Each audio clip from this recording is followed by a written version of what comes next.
Hello student, welcome to my channel Pratishth classes. मैं हूं मीना मिश्रा और हम लोग प्रैक्टिस सेट 3.2 के क्वेश्चंस कर रहे थे। उसमें से हमने काफी सारे क्वेश्चन कर लिए और सिर्फ 2 क्वेश्चन हमारे बाकी थे। तो आज इस लेक्चर में हम ये दोनों क्वेश्चन कंप्लीट करेंगे 5 और 6। उसके बाद प्रैक्टिस सेट 3.3 स्टार्ट करने से पहले उसमें जो थ्योरम है वो हम थ्योरम डिस्कस करेंगे और प्रैक्टिस सेट 3.3 पूरा आज हम कंप्लीट करेंगे। तो स्टार्ट करते हैं क्वेश्चन नंबर 5। देखो, segment A B is congruent segment C B, मतलब ये ए बी और ये सी बी, ये हमको कॉन्ग्रुएंट दिया हुआ है। और उसके बाद A D is congruent segment C D, this one. तो प्रूफ क्या करना है कि this two triangle is congruent. तो इसके पहले के लेक्चर में मैंने आपको कॉन्ग्रुएंसी के लिए जो टेस्ट होते हैं वो सब आपको बताया था। और तो ये वाले जो दोनों क्वेश्चन है ये भी उसी कॉन्ग्रुएंसी टेस्ट के ऊपर बेस्ड है। तो स्टार्ट करते हैं।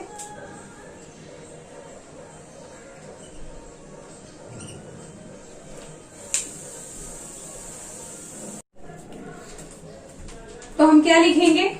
इन triangle A B D and triangle कौन सा? ये वाला बी सी डी।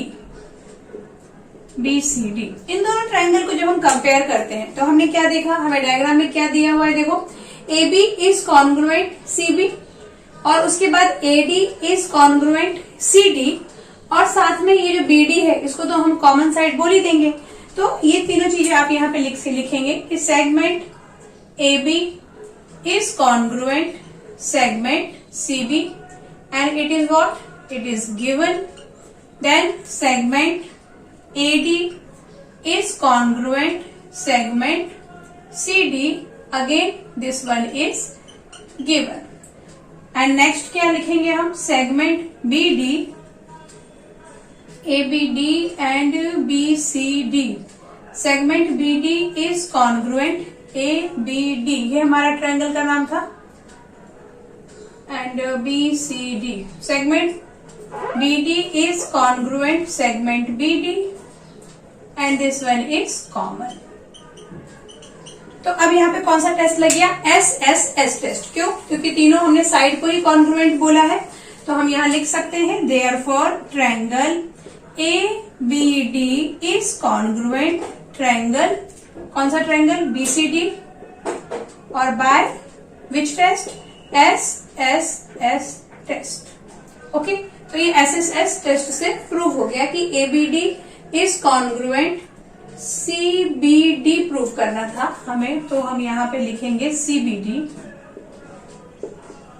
और यहाँ पर देखो, एक बात आपको ये ध्यान देना है कि जब हम ABD बोलते हैं तो हमें यहाँ सेगमेंट BD लिखना है, लेकिन जब हम CBD बोलेंगे CBD, हाँ तब भी BD आएगा, कोई प्रॉब्लम नहीं। तो यहाँ आप लिख सकते हैं CBD। तो बाय SSS टेस्ट हमने ये प्रूव कर दिया। इजी था सारे क्वेश्चंस की तरह। अभी क्वेश्चन नंबर 6 में देखो, यहाँ पे थोड़ा डायग्राम कॉम्प्लिकेटेड है, इसमें आपको ध्यान देना है, बाकी तो सब पहले जैसा ही है। तो इन फिगर क्या दिया हुआ है? P इज कॉन्ग्रुएंट R, मतलब ये एंगल और ये एंगल कॉन्ग्रुएंट है। उसके बाद और क्या बात हमें पता है कि PQ यानी this line is congruent segment RQ, this line. अभी इसको प्रूव करना है कि कॉन्ग्रुएंट है कौन? PQT and RQS। अच्छा, ये जो दोनों ट्रायंगल है, तो इन दोनों ट्रायंगल में मैंने आपको इससे पहले भी बताया था कि जब आपको ऐसा ट्रायंगल मिक्स करके दे देते हैं और आपको कुछ प्रॉब्लम हो रही है उसको ये बताने के लिए कि कौन किसके कॉन्ग्रुएंट है, तो आप क्या कर सकते हैं? दोनों ट्रायंगल को सेपरेट करके यहाँ बना लो साइड में और फिर उसमें से आपको पता चल जाएगा। जैसे मैं क्या कर रही हूँ, ये इस ट्रायंगल को यहाँ बना रही हूँ। ये ट्रायंगल का नाम क्या है? QTP, ये इसका आधा पार्ट, और ये जो रेस्ट हाफ पार्ट है उसको मैं इधर बना देती हूँ ऐसे। इसका नाम क्या है? QSR। क्या किया मैंने? QTP यहाँ बनाया और QSR इसको इधर बाहर बनाया। ओके, अब अपन इन दोनों ट्रायंगल में देखते हैं कि हमें क्या दिया हुआ है। हमें क्या दिया हुआ है कि angle P and angle R is congruent. उसके बाद हमें दिया हुआ है कि PQ इज कॉन्ग्रुएंट RQ, ये साइड कॉन्ग्रुएंट है और हमें ये दोनों ट्रायंगल कॉन्ग्रुएंट है ये प्रूफ करना है। तो हम इसमें साइड या एंगल, हम कौन सा एंगल बोल सकते हैं कि कॉन्ग्रुएंट है? दिस एंगल Q, क्योंकि ये दोनों के पास है ना। तो अगर ये दोनों के पास है तो इसका मतलब ये तो कॉमन एंगल हुआ, तो कॉमन एंगल तो कॉन्ग्रुएंट होता ही है। तो इस तरह से फिर हम इसको लिखेंगे। तो स्टार्ट करते हैं। इन ट्रायंगल, कौन से दो ट्रायंगल देखने हैं हमें? PQT and triangle RQS। अच्छा, ये जो डायग्राम है ये आप लोग रफ में बनाएंगे अपने लिए, ये आपको क्वेश्चंस में बनाने की जरूरत नहीं है। क्वेश्चन में तो ये ट्रायंगल गिवन है, ये सिर्फ आपको समझने के लिए। तो PQT इस एंड RQS में हम कंपेयर कर रहे हैं। तो हमने क्या देखा कंपेयर करने से कि PQ is congruent segment RQ, segment PQ लिख देते हैं यहाँ पे। Segment PQ is congruent segment RQ and this thing is given. Okay, next क्या हम लिख सकते हैं? Angle P is congruent angle R and this one is also given. Next हमने क्या डिसाइड किया लिखने का? Angle Q is congruent angle Q। Why? Because it is a common angle. तो ये कॉन्ग्रुएंट हो गया। तो देयरफॉर हम क्या बोल सकते हैं कि triangle PQT is congruent triangle RQS। By which test? यहाँ पे हमने कौन सा टेस्ट लगाया? क्योंकि हमने ये दोनों ट्रायंगल को कॉन्ग्रुएंट बोल दिया है कॉमन की वजह से। तो यहाँ पे कौन सा टेस्ट लगेगा? देखो यहाँ लगेगा ASA टेस्ट, है ना, क्योंकि यहाँ पे ये दो एंगल हमने कॉन्ग्रुएंट प्रूव किया है और एक साइड है, तो यहाँ लगेगा ASA टेस्ट। तो हम यहाँ लिख सकते हैं PQT बाय ASA टेस्ट। यही हमें प्रूफ करना था। तो ये इस तरह हमारा प्रैक्टिस सेट 3.2 हमारा कंप्लीट हो गया है। अब इसके आगे जो थ्योरम है, जैसा कि मैंने आपको कहा था, वो थ्योरम हम करेंगे और प्रैक्टिस सेट 3.3 के पूरे क्वेश्चंस हमको आज कंप्लीट करना है। तो हमारा थ्योरम क्या है? फर्स्ट थ्योरम है आइसोसेलेस ट्रायंगल थ्योरम। तो आइसोसेलेस ट्रायंगल थ्योरम क्या? आइसोसेलेस ट्रायंगल क्या होते हैं? वो ट्रायंगल जिसमें दो साइड कॉन्ग्रुएंट हो, दो साइड इक्वल हो, तो उसको हम बोलते हैं आइसोसेलेस ट्रायंगल थ्योरम। सॉरी, उसको हम आइसोसेलेस ट्रायंगल बोलते हैं। और उसके बेस, उस पे जो बेस है हमारा ये थ्योरम, तो इसलिए इसका नाम है आइसोसेलेस ट्रायंगल थ्योरम। तो यहाँ क्या बोल रहा है ये कि if two side of triangle are congruent sorry, ये जो दो साइड है ये हमें कॉन्ग्रुएंट गिवन है। This side is congruent this side. Okay, then the angle opposite to them are congruent. अब इसके अपोजिट एंगल कौन सा है? देखो, ये वाला साइड का अपोजिट एंगल ये है और ये वाले साइड का अपोजिट एंगल ये है। तो ये दोनों जो एंगल होंगे ये भी कॉन्ग्रुएंट होंगे। ये हमारा आइसोसेलेस ट्रायंगल थ्योरम बोलता है। मतलब इसमें गिवन क्या है?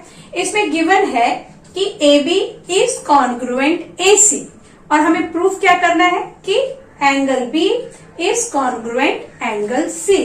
तो इसमें आपको गिवन क्या होगा? AB इज कॉन्ग्रुएंट AC और इसमें प्रूफ क्या करना है? Angle B is congruent angle C। ये दोनों एंगल कॉन्ग्रुएंट है। तो हम जब एक्सरसाइज के क्वेश्चंस करेंगे तो उसमें अगर हमें ऐसा कोई साइड इक्वल दिया हुआ है तो वहां पे हम लिख सकते हैं कि एंगल भी, मतलब उसमें जो भी अपोजिट एंगल होंगे तो वो एंगल भी कॉन्ग्रुएंट होंगे। और by which test? By isosceles triangle theorem. Okay, अब इसी का जो कन्वर्स है, converse of isosceles triangle theorem, तो उसमें क्या होगा? कन्वर्स में आपको पता है कि जो भी हमने ये थ्योरम में बोला हुआ है उसका जस्ट हम अपोजिट बोलते हैं। मतलब क्या कि इस ट्रायंगल में हमने क्या बोला इस थ्योरम में कि साइड अगर कॉन्ग्रुएंट है तो अपोजिट एंगल कॉन्ग्रुएंट होगा। ओके, कन्वर्स में हम क्या बोलेंगे? इफ एंगल्स आर कॉन्ग्रुएंट तो उसका जो अपोजिट साइड होगा वो कॉन्ग्रुएंट होगा। मतलब कि इसमें ये जस्ट उल्टा हो जाएगा। आपको गिवन क्या है, angle B is congruent angle C, और प्रूफ क्या करना है कि A B is congruent A C. तो यहाँ हम प्रूफ तो नहीं कर रहे हैं, यहाँ मैं बस आपको थ्योरम एक्सप्लेन कर रही हूँ। थ्योरम के ऊपर जो भी सारे थ्योरम का जो प्रूफ है उसको लेके एक हम अलग वीडियो बनाऊंगी मैं, और फिर वो आप उसमें सारा प्रूफ एक साथ देख पाएंगे। तो अभी सिर्फ हम थ्योरम डिस्कस कर रहे हैं क्योंकि हमें इनको यूज करना है एक्सरसाइज के क्वेश्चंस में। तो एक्सरसाइज के क्वेश्चन में अगर आपको ऐसा दिया हो कि एंगल इज कॉन्ग्रुएंट, ठीक है, तो उसके बेस पे हम ये लिख पाएंगे कि opposite side is also congruent, और हम रीजन क्या लिखेंगे, by converse of isosceles triangle theorem. Okay, इसमें आप कंफ्यूज नहीं हो रहे हैं। इसमें साइड गिवन है और हमें एंगल को कॉन्ग्रुएंट बोलना है। ओके, और इसमें कन्वर्स में हमें एंगल गिवन है और हमें साइड को कॉन्ग्रुएंट बोलना है। तो ये आपको समझ में आ गया, और बाकी तो हम क्वेश्चंस करेंगे तो आपका रिवीजन हो ही जाएगा।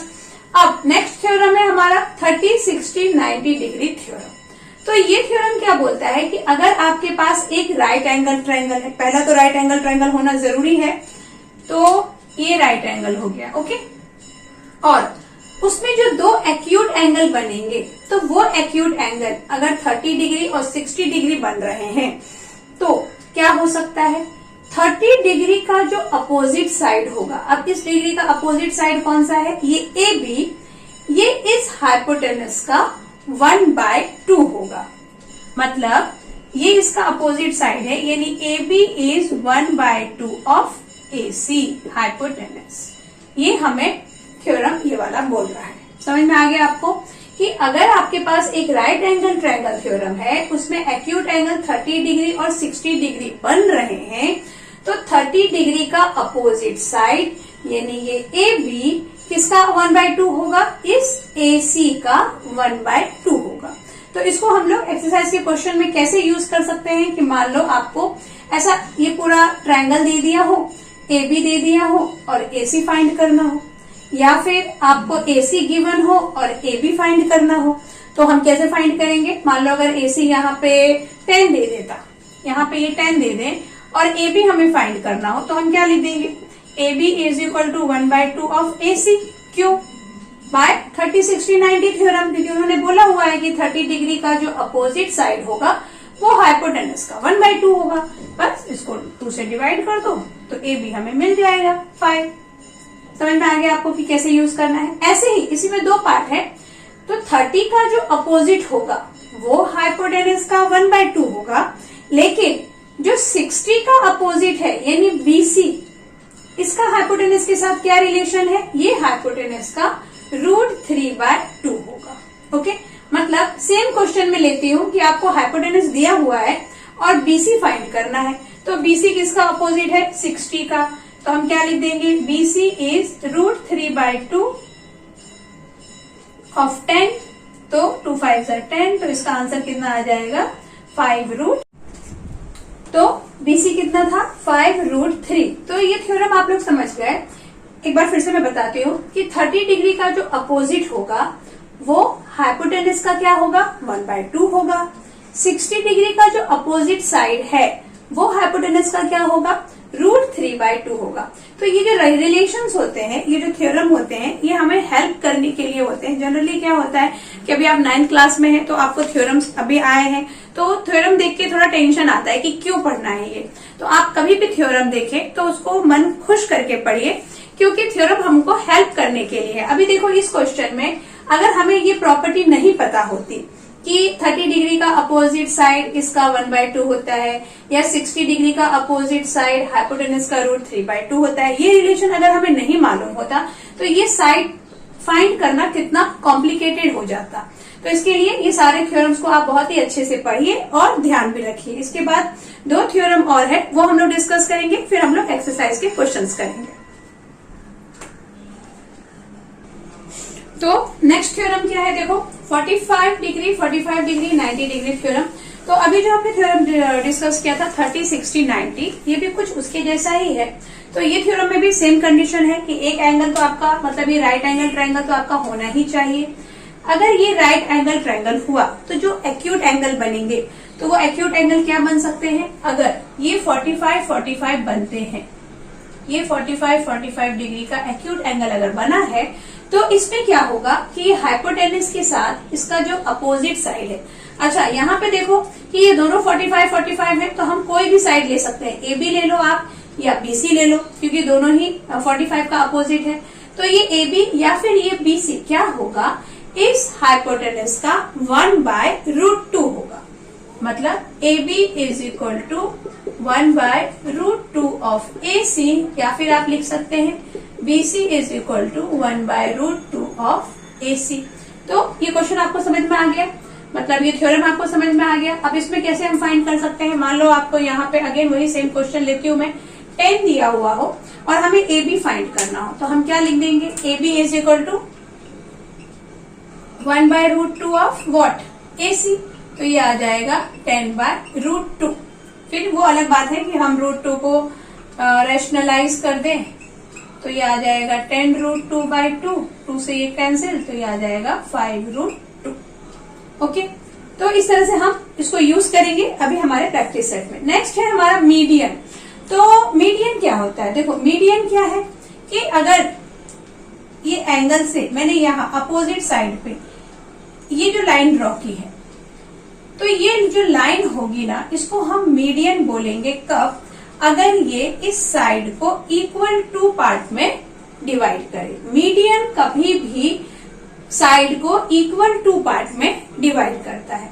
ओके, इसके ऊपर जो बेस्ड हमारा जो राइट एंगल ट्रायंगल थ्योरम है, right angle triangle, in a right angle triangle the length of the median of the hypotenuse is half of it. मतलब क्या हुआ कि अगर आपके पास एक राइट एंगल ट्रायंगल है, ओके, और यहाँ पे मैंने ये हाइपोटेनस के ऊपर ये जो मीडियन ड्रॉ किया है, ये मीडियन है, ये इसको इक्वल टू पार्ट में डिवाइड कर रहा है, तो क्या होगा, अकॉर्डिंग टू दिस थ्योरम, ये मान लो डी है, तो क्या होगा, बी डी होगा 1/2 ऑफ ए सी।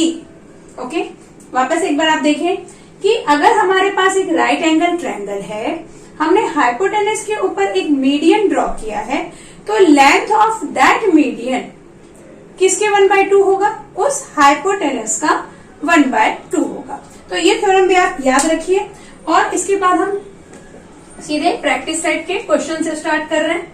तो हमारा जो फर्स्ट क्वेश्चन है उसमें क्या करना है, आपको ये डायग्राम दिया हुआ है, उसमें आपको x और y की वैल्यू फाइंड करनी है और इन्फॉर्मेशन डायग्राम में गिवन है, वो इन्फॉर्मेशन हमें यूज करना है। तो इस डायग्राम में क्या इन्फॉर्मेशन दिया हुआ है, देखो ये दोनों साइड में ये डबल लाइन है, मतलब A B is congruent A C दिया हुआ है। ओके, और फिर B D is congruent D C, ये भी हमें गिवन है। तो इसी बेस पे हम ये x और y फाइंड कर लेंगे और उसके बाद हमें ए बी डी, मतलब ये पूरा एंगल फाइंड करना है। देन ए सी डी मतलब ये पूरा एंगल फाइंड करना है। तो एक बार जब हमें x पता चल जाएगा तो उसको हम 60 में प्लस कर देंगे, तो ये पूरा एंगल मिल जाएगा। सिमिलरली अगर आपको y मालूम पड़ जाए तो आप 50 में प्लस करके ये पूरा एंगल फाइंड कर सकते हैं। तो देखो अब हम क्या करने वाले हैं, पहले इसमें जो दो ट्रायंगल है तो हम एक एक करके ट्रायंगल लेंगे। हम पहले लेते हैं ए बी सी इन ट्रायंगल। अच्छा, इसमें आपको गिवन लिखना पड़ेगा कि इसका नाम क्या है, C B D is 60 degree.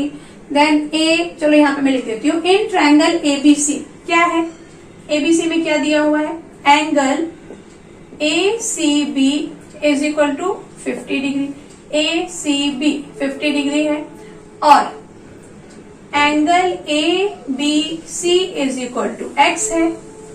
और नेक्स्ट हमको क्या दिया हुआ है, segment A B is equal to segment A C दिया हुआ है कि A B is equal to A C है। तो हम क्या लिख सकते हैं, देयरफॉर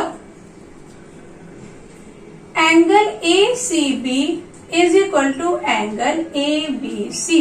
क्यों होगा इक्वल, अभी हमने पढ़ा आइसोसेलेस ट्रायंगल थ्योरम, उसमें हमने क्या पढ़ा था कि अगर साइड कॉन्ग्रुएंट है तो उसका जो अपोजिट एंगल होगा, जैसे इसका अपोजिट एंगल ये x है और इसका अपोजिट एंगल ये 50 डिग्री है, तो वो कॉन्ग्रुएंट हो गया, तो इसलिए हमने यहाँ पे लिख दिया। और यहाँ हम रीजन क्या लिख देंगे, by isosceles triangle theorem.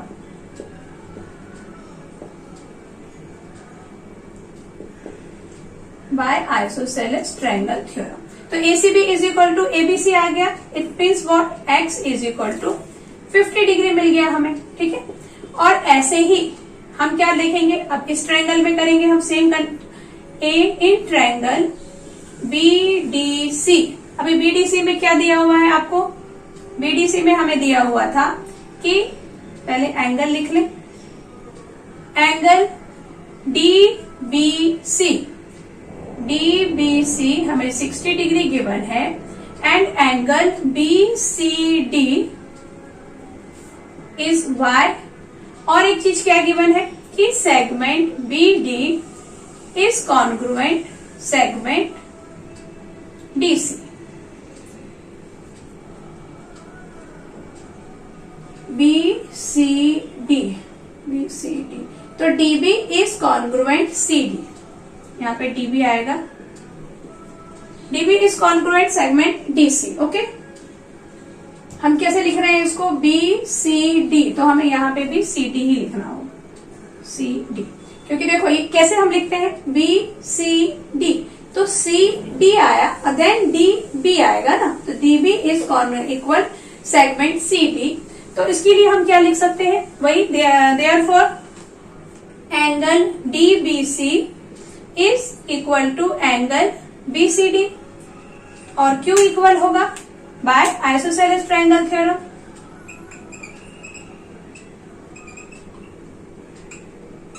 By isosceles triangle theorem. तो इसका मतलब क्या हुआ कि y इज इक्वल टू कितना मिल गया आपको, 60 डिग्री मिल गया। ओके, अब हमें क्या फाइंड करना है, ABD फाइंड करना है। तो ABD हम कैसे फाइंड करेंगे,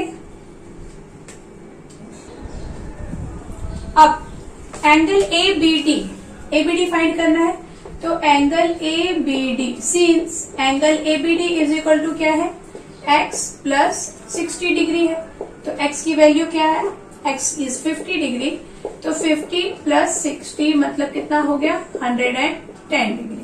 और ऐसे ही हम क्या फाइंड कर लेंगे, एंगल ACD, तो since angle ACD is equal to ACD is 50 degree plus y, तो 50 डिग्री एंड y इज 60, तो ये भी आ गया 110 डिग्री। तो ये दोनों एंगल 110 डिग्री के आ गए। ओके, समझ में आ गया आपको। इसके बाद हम नेक्स्ट क्वेश्चन करेंगे, क्वेश्चन नंबर 2। तो क्वेश्चन नंबर 2 क्या बोलता है हमें, तो क्वेश्चन नंबर 2 क्या है, देखो, hypotenuse of right angle triangle is 15। तो यहाँ पहले मैं एक राइट एंगल ट्रायंगल बना देती हूँ, ये हमारा राइट एंगल ट्रायंगल है, और इसका हाइपोटेनस ये ABC कुछ भी ले सकते हैं हम। हाइपोटेनस कितना दिया हुआ है आपको, 15। Find the length of median of its hypotenuse. तो अगर मैं इस हाइपोटेनस पे एक मीडियन ड्रॉ करूं, ऐसा, इस मीडियन का नाम दे देते हैं D, ये पूरा हमको 15 दिया हुआ है। ओके, ये 15 है, तो ये BD कितना होगा, तो अभी जस्ट हमने प्रॉपर्टी पढ़ा था कि अगर राइट एंगल ट्रायंगल है, हाइपोटेनस के ऊपर अगर मीडियन ड्रॉ है, तो ये जो मीडियन होगा ये हाइपोटेनस का 1/2 होता है। तो सीधे यहाँ पे हम ये 2 लाइन ड्रॉ कर दें ताकि पता चले कि BD इज मीडियन। तो सॉल्यूशन में हम क्या लिखेंगे, हम लिखेंगे triangle ABC is a right angle triangle, right angle triangle.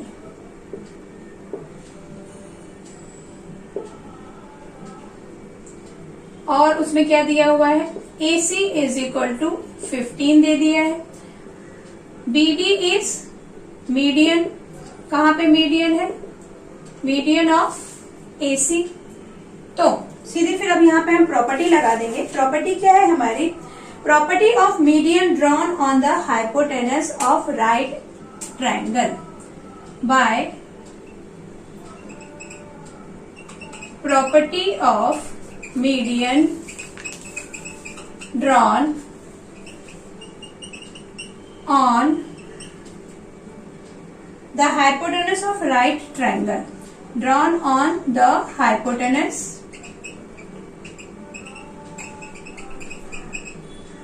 hypotenuse of right triangle। तो इस प्रॉपर्टी से हम क्या लिख सकते हैं, BD is equal to 1/2 of AC। तो यहां से अब आपको मिल जाएगा, यहां लिख देती हूँ, BD is equal to 1/2, AC is 50, तो कैंसिल तो ये होने वाला नहीं है, डेसिमल में आंसर आ जाएगा 7.5। ठीक है, तो आपको ये BD मिल गया। यहाँ पे आप यूनिट लिख दो, क्योंकि हमें कुछ भी मेजर यूनिट दिया नहीं है मीटर या सेंटीमीटर में, तो हम यहाँ पे ऐसा यूनिट लिख सकते हैं अगर आपको यूनिट नहीं गिवन है तो BD कितना हो जाएगा 7.5 यूनिट। तो ये समझ में आ गया आपको। बिल्कुल इसी के जैसा ये क्वेश्चन भी है, लेकिन इस क्वेश्चन में डिफरेंस बस इतना है कि आपको ये हाइपोटेनस की वैल्यू दी हुई नहीं है, आपको अदर 2 साइड गिवन है।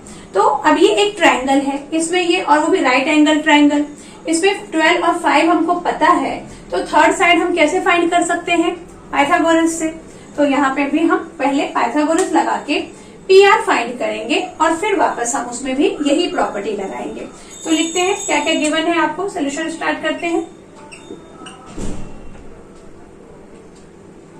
इन ट्रायंगल PQR, क्या चीज है, PQ आपको 12 है और QR is equal to 5 unit. आप यहां पर भी यूनिट लिख दो, PQ is 12 unit, QR is 5 unit. और यहां पर एंगल Q इज 90 डिग्री है, तो हम सीधे क्या लिख देंगे, in triangle PQR by Pythagoras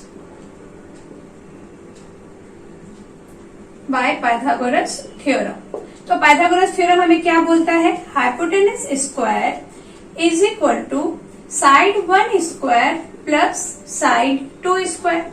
ये आपको पाइथागोरस थ्योरम याद होगा कि hypotenuse square is equal to side 1 square plus side 2 square. तो यहाँ पर हम क्या लिखेंगे, आप PR square is equal to, PQ कितना है 12 square, then QR is 5 square. अब इसको आप सॉल्व करेंगे तो ये 144 आएगा और यहाँ आ जाएगा 25। 12 को 12 से मल्टीप्लाई करना, जनरली बच्चे क्या करते हैं जल्दी में, 12 स्क्वायर है तो 12 को 2 से मल्टीप्लाई कर देंगे, 5 को 2 से मल्टीप्लाई कर देंगे।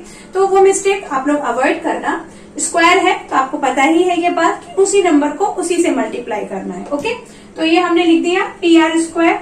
अब इसको आप ऐड करेंगे तो क्या मिल जाएगा, 5 + 4 इज 9 और दिस 1 इज 6 और ये 1 और ये आ जाएगा रूट 169। तो ये 169 का स्क्वायर रूट कितना होगा, PR मिल जाएगा आपको 13।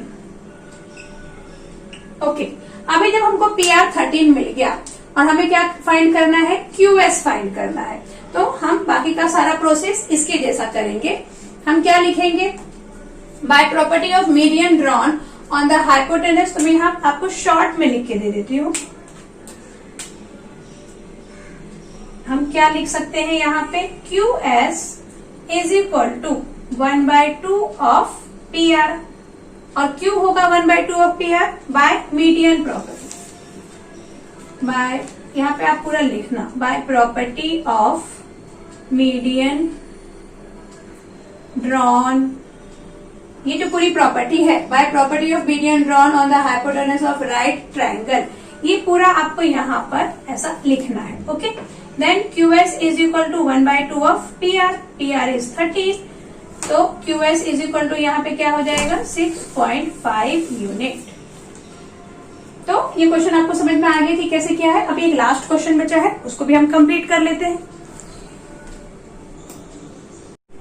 तो क्वेश्चन नंबर 4 क्या है, पॉइंट G यानी ये G is the point of congruence of median. मतलब ये जो PT है, देन यहाँ पे कुछ भी लिखा नहीं है तो हम कुछ लिख सकते हैं, RST, इसको U लिख दो, इसको V लिख दो, वैसे इनकी जरूरत नहीं है, बस मैं एक्सप्लेन करने के लिए लिख रही हूँ कि ये जो QU ये भी एक मीडियन है, RV ये भी मीडियन है और PT ये भी मीडियन है। तो ये जो सारे के सारे मीडियन है, इनका जो पॉइंट ऑफ कॉन्ग्रुएंस है वो क्या है, G है। इस पॉइंट पे ये एक दूसरे को इंटरसेक्ट कर रहे हैं। तो हमें लेंथ किसका फाइंड करना है, GT गिवन है आपको, ये GT हमें 2.5 दे दिया है, 2.5, और हमें फाइंड क्या करना है, इस पूरा PG, ये PG फाइंड करना है, देन ये पूरी लाइन फाइंड करनी है। समझ में आ गया आपको क्वेश्चन कि मीडियन ये कॉन्करेंस पॉइंट है जिसपे सारे मीडियन एक दूसरे को इंटरसेक्ट कर रहे हैं। उसके बाद आपको इसमें GT गिवन है, ये छोटी सी, ये इतना डिस्टेंस हमको दे दिया है, ये PG हमें फाइंड करना है, और उसके बाद हमें ये पूरा PT भी फाइंड करना है। तो हम यहाँ पे ये प्रॉपर्टी आपकी बुक में लिखा हुआ है, the point of concurrence of median of triangle divide each median in the ratio 2:1। मतलब क्या हुआ इसका कि ये जितने भी मीडियन हैं उनका जो ये कॉन्क्रुएंस पॉइंट है G, वो ये सारे मीडियन को 2:1 के रेशियो में डिवाइड करता है। मतलब ये कि ये अगर 2 होगा तो ये 1 होगा, इसमें भी ये 2 होगा, ये 1 होगा, इसमें कौन सा, ये बड़ा वाला, ये 2 होगा, ये 1 होगा। तो सारे के सारे मीडियन किस रेशियो में डिवाइड होते हैं, 2:1 के रेशियो में। तो इसी प्रॉपर्टी को लेते हुए हम लोग सॉल्व करेंगे। देयरफॉर लेट, क्या ले लें, PG is equal to 2x and GT is equal to कितना ले लें हम, x, क्योंकि 2:1 में डिवाइड कर रहा है। तो PG को हमने 2x ले लिया और GT को x ले लिया। तो GT तो हमें गिवन है, GT is what, GT is 2.5 given. तो PG कितना हो जाएगा, PG हो जाएगा 2 इंटू 2.5। क्यों, क्योंकि हमने इसको 2x बोला है, ये 2x है, ये x है, क्यों है, क्योंकि 2:1 में डिवाइड करता है ये। तो 2 इंटू 2.5 करेंगे तो आंसर कितना आ जाएगा, आंसर आ जाएगा 5 यूनिट। यूनिट ही लिखना पड़ेगा क्योंकि सेंटीमीटर वगैरह कुछ दिया नहीं है। ओके, अब आपको क्या फाइंड करना है, PT। तो PT कितना होने वाला है, यहाँ कर देती हूँ, PT इज इक्वल टू क्या है, PG प्लस GT। तो PT is equal to PG अभी हमने कितना फाइंड किया, 5, और इसमें GT प्लस कर दो, GT इज 2.5, तो ये हो जाएगा 7.5 यूनिट। तो इजी क्वेश्चन था ये, प्रैक्टिस सेट 3.3 के सारे क्वेश्चन ही काफी इजी थे। थ्योरम आप ध्यान रखिए, 30, 60, 90, 45, 45, 90 इनका अभी यूज नहीं हुआ है, लेकिन ये प्रॉब्लम सेट में यूज होगा। और आपको ये प्रॉपर्टी पता होना चाहिए क्योंकि आगे की क्लास में भी आपको ये सारे थ्योरम यूज होने वाले हैं। तो बस अब इस लेक्चर को यहीं पे स्टॉप करते हैं। अगर आपने चैनल को सब्सक्राइब नहीं किया है तो प्लीज चैनल को सब्सक्राइब आप जरूर करिए, और जिन्होंने सब्सक्राइब कर दिया है thank you very much. Okay then, मिलते हैं नेक्स्ट लेक्चर में। Thanks for watching.